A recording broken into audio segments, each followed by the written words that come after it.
Hello दोस्तों, एक बार फिर से आपका स्वागत है आज की हमारी नई कहानी में। आज की कहानी का शीर्षक है मेरे अजनबी हमसफ़र। ये कहानी एक लड़की के ऊपर दर्शाई गई है जो ट्रेन में सफ़र कर रही थी। गलती से रिजर्वेशन के डिब्बे में बैठ जाती है। कहानी बहुत ही इंटरेस्टिंग होने वाली है, तो चलिए कहानी को स्टार्ट करते हैं। वो ट्रेन के रिजर्वेशन के डिब्बे में बाथरूम की तरफ वाली सीट पर बैठी थी। उसके चेहरे से पता चल रहा था कि थोड़ी सी घबराहट उसके दिल में थी कि कहीं टीटी ने आकर पकड़ लिया तो। कुछ देर तक तो पीछे पलट पलट कर टीटी के आने का इंतज़ार करती रही। शायद सोच रही थी कि थोड़े बहुत पैसे देकर कुछ निपटारा कर लेगी। देखकर यही लग रहा था कि जनरल डब्बे में चढ़ नहीं पाई, इसलिए इसमें आकर बैठ गई। शायद ज़्यादा लंबा सफ़र भी नहीं करना होगा। सामान के नाम पर उसकी गोद में रखा एक छोटा सा बैग दिख रहा था।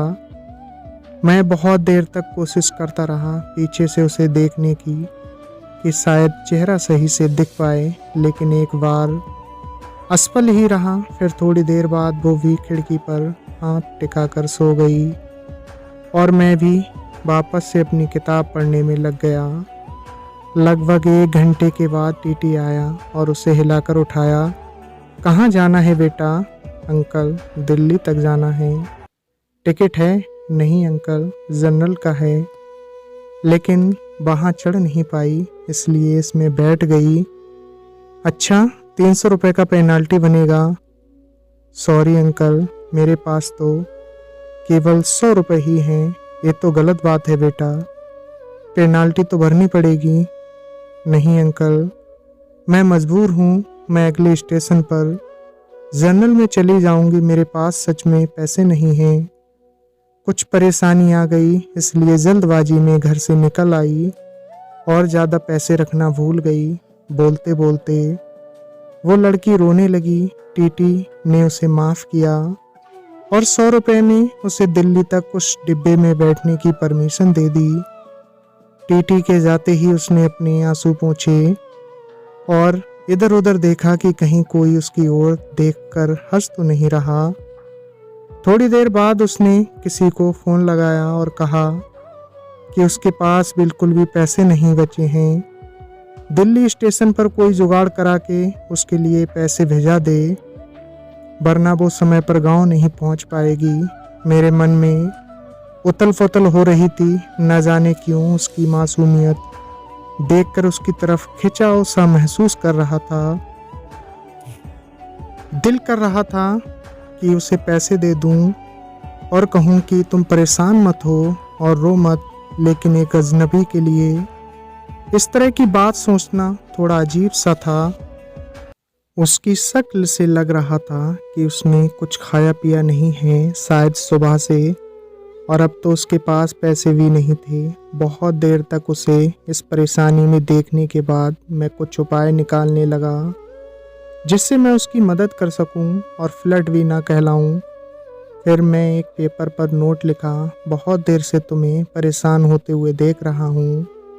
जानता हूं कि एक अजनबी हम उम्र लड़के का इस तरह तुम्हें नोट भेजना अजीब भी होगा और शायद तुम्हारी नज़र में गलत भी, लेकिन तुम्हें इस तरह परेशान देखकर मुझे बेचैनी हो रही है, इसलिए यह 500 रुपये दे रहा हूँ। तुम्हें कोई एहसान ना लगे, इसलिए मेरा एड्रेस भी लिख रहा हूँ।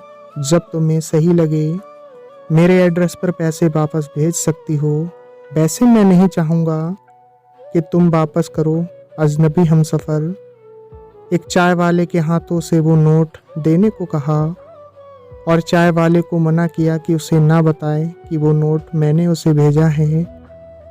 नोट मिलते ही उसने 2-3 बार पीछे पलटकर देखा कि कोई उसकी तरफ देखता हुआ नजर आए तो उसे पता लग जाएगा कि किसने भेजा। लेकिन मैं तो नोट भेजने के बाद ही मुंह पर चादर डालकर लेट गया था। थोड़ी देर बाद चादर का कोना हटाकर देखा तो उसके चेहरे पर मुस्कुराहट महसूस की। लगा जैसे कई सालों से इस एक मुस्कुराहट का इंतज़ार था। उसकी आंखों की चमक ने मेरा दिल उसके हाथों में जाकर थमा दिया। फिर चादर का कोना हटा हटा कर हर थोड़ी देर में उसे देखकर जैसे सांस ले रहा था मैं, पता ही नहीं चला कब आँख लग गई। जब आँख खुली तो वो वहाँ नहीं थी। ट्रेन दिल्ली स्टेशन पर ही रुकी थी और उस सीट पर एक छोटा सा नोट रखा था। मैं झटपट मेरी सीट से उतरकर उसे उठा लिया और उस पर लिखा था, थैंक यू मेरे अजनबी हमसफ़र, आपका ये एहसान मैं ज़िंदगी भर नहीं भूलूंगी। मेरी माँ आज मुझे छोड़कर चली गई है।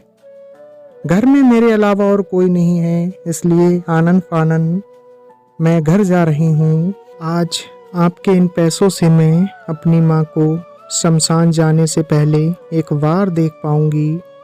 उनकी बीमारी की वजह से उनकी मौत के बाद उन्हें ज़्यादा देर घर में नहीं रखा जा सकता। आज से मैं आपकी कर्जदार हूँ, जल्द ही आपके पैसे लौटा दूंगी।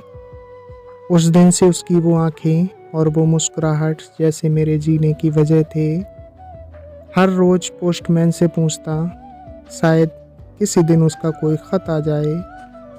आज पूरे 1 साल बाद एक ख़त मिला जिसमें लिखा था, आपका कर्ज अदा करना चाहती हूँ, लेकिन ख़त के ज़रिए नहीं, आपसे मिलकर नीचे मिलने की जगह का पता लिखा था। और आखिर में लिखा था, तुम्हारी अजनबी हमसफ़र। मुझे बेचैनी हो रही थी और बेसब्री से मिलने का इंतज़ार भी था। आखिर वो टाइम आया, मैं दिए हुए पते पर जा पहुंचा। हम दोनों एक दूसरे को देखे जा रहे थे, लेकिन मन में ऐसा लग रहा था जैसे कोई उथल पुथल हो रही हो। कुछ देर हम दोनों बैठे रहे। एक एक कप चाय पीने के बाद मेरी कुछ बोलने की हिम्मत हुई और मैंने कहा, आपका नाम क्या है? काफ़ी देर शांत रहने के बाद अपना नाम छाया बताया। फिर मैंने अपना नाम बताया। तभी हम दोनों की गहरी दोस्ती हो गई और वो पैसे उन्होंने वापस किए। इस तरह हमारी दोस्ती प्यार में बदल गई और कुछ टाइम बाद हम दोनों साथ रहने लगे। तो दोस्तों, बस इतनी सी थी ये कहानी आपको कैसी लगी? कमेंट्स बॉक्स में अपनी राय ज़रूर साझा करें। कहानी अगर आपको पसंद आई तो दोस्तों हमें ज़रूर बताएं, और अगर हमारे चैनल पर नए हो तो चैनल को सब्सक्राइब कर दें। हम आपके लिए एक से एक बेहतर इसी तरह कहानी लाते रहेंगे। मिलते हैं फिर अगली वीडियो में एक नई कहानी लेकर। आपने अपना कीमती वक्त दिया, तब तक के लिए धन्यवाद।